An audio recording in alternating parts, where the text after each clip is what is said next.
নমস্কার, সবাইকে স্বাগত জানাই সমু সার্কিট ক্রাফটে।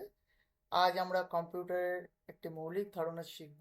এটি একটি শিক্ষামূলক ভিডিও হতে চলেছে। সাবস্ক্রাইব করুন, লাইক দিন আর বন্ধুদের সাথে শেয়ার করতে ভুলবেন না। শেখা হোক মজা। তো প্রথমেই আমরা জানবো কম্পিউটারের পরিচিতি। কম্পিউটার কি? কম্পিউটার হলো একটি ইলেকট্রনিক যন্ত্র যা ডেটা গ্রহণ করে, প্রক্রিয়া করে এবং ফলাফল দেয়। এটি দ্রুত এবং নির্ভুল কাজ করতে সক্ষম।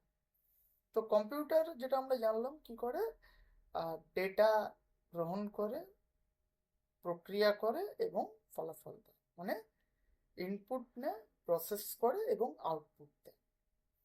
তো কম্পিউটার দেখতে খানিকটা এরকম হয়, আমরা ছবিতে দেখতে পাচ্ছি কম্পিউটার।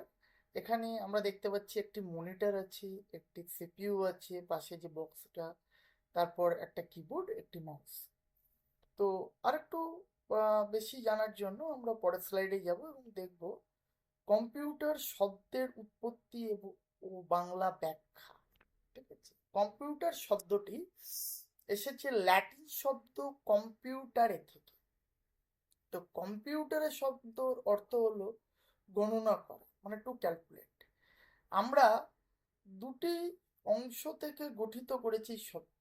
কম মানে হচ্ছে একত্রে, আর পিউটারে মানে হচ্ছে গণনা বা হিসেব করা। ঠিক আছে, এই কম আর পিউটারে থেকে এসেছে কম্পিউটার।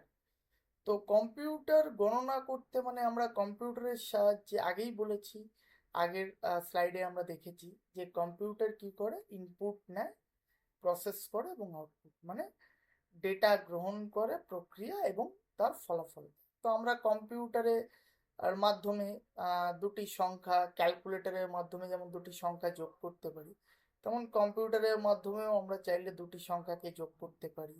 এবং আমরা কম্পিউটারে যদি মনে করি যে কিছু লিখবো, সেটা সাজাবো, সেটা আমরা করতে পারি।